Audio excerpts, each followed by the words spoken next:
네, 한 주간의 부동산 핫 이슈만을 골라서 집중 분석하는 5분 픽 시간입니다. 자, 요즘 아파트 값이 떨어지고 있다. 자, 이런 얘기들 많이 들어보셨을 텐데요. 그런데 정말로 집값이 떨어지고 있느냐? 좀 얘기들이 좀 많습니다. 저희가 한번 실거래가를 뒤져봤거든요. 그랬더니 여전히 최고가를 경신하는 아파트들이 계속 나오고 있다.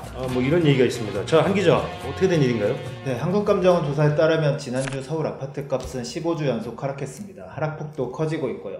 그런데 국토교통부 실거래가 정보 사이트를 보면 올해 들어서 등록된 실거래가가 역대 최고가를 경신하는 아파트들이 나오고 있습니다. 서울 노원구 하계동의 우방아파트 전용 59제곱미터를 보면 올해 2월 3억 5천만 원에 매매가 됐는데요. 작년 8월에 최고 3억 3천만 원에 매매됐던 아파트입니다. 기존 최고가를 2천만 원 뛰어넘는 신고가로 매매된 셈입니다. 이 아파트는 300가구가 안 되는 소규모 단지인데요. 중개업소에 전화해봤더니 매수하겠다는 사람도 적지만 그보다도 집주인들이 팔겠다며 내놓는 매물 자체가 적어서 집주인이 원하는 가격에 아직도 거래가 될 수밖에 없다, 이런 설명인데요. 실제로 현재 나와 있는 매물을 보면 3억 5천만 원보다 높은 가격에 나와 있습니다. 아니, 안 판대요. 그 밑으로는 집주인 마음이지 뭐. 그런데 이 아파트만 그런 것이 아니고 서울 곳곳의 아파트 단지들에서 같은 현상이 나타나는 건데요. 올해 들어서 거래가 급감한 가운데서도 거래가 이뤄지는 일부 아파트 가운데는 실거래가 기준으로 역대 최고가를 기록하는 아파트들이 그래서 나오는 것입니다. 자, 그런데 이렇게 거래된 아파트들을 보면 이제 주로 가격이 좀 비싸지 않은 예를 들면 6억 이하 이런 아파트들, 주로 그리고 이제 지역도 외곽 이런 데가 좀 많은 것 같아요.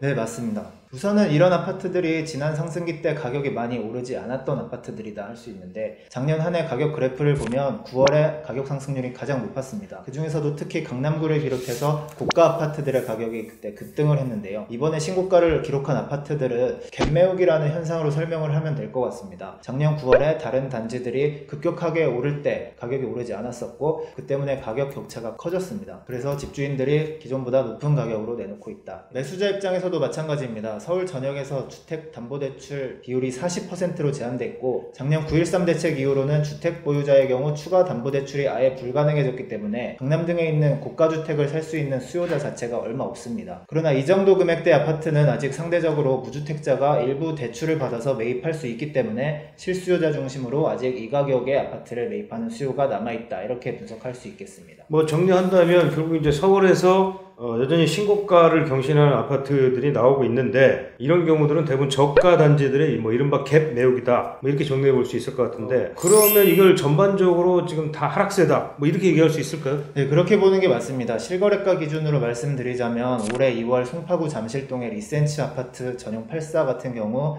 작년 9월 최고가보다 3억 2천만 원 낮은 가격에 거래가 됐습니다. 강남권을 중심으로는 이렇게 작년 최고가 대비 2억에서 3억 정도 하락한 단지들을 쉽게 찾아볼 수 있습니다. 하지만 그렇다고 해서 진짜 서울 집값이 2, 3억 원 빠졌냐라고 본다면 꼭 그렇지만은 않습니다. 위 아파트들 가격이 떨어졌다고 하는 것은 지난해 하반기에 단기간에 급격히 올랐던 역대 최고가와 비교해서 그렇다는 것인데요. 실제로 이 단지들의 올해 실거래가를 지난해 최저가와 비교하면 오히려 더 높습니다.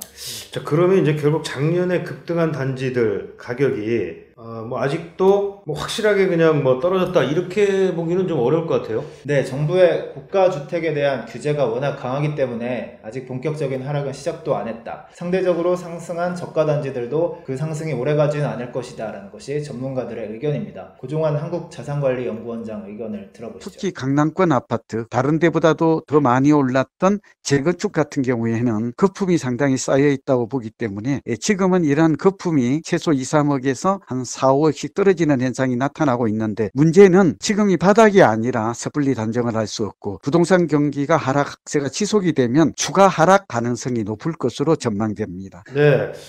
결국 이제 우리가 실수요자들 입장에서 보자면 이제 집값이 떨어지는 게 결국 반가운 얘기일 수도 있겠지만, 또 한편으로는 과연 이제 한국의 부동산 시장이 일본식 어떤 20년 장기 불황, 이런 버블 붕괴에 따른 이런 것들이 거시경제에 좀 부담이 될 수도 있겠다라는 좀 우려도 드는 상황이겠네요. 앞으로 좀 상황을 좀 더 지켜봐야 될 것 같습니다. 네, 오늘 이 시간 여기까지 하겠습니다.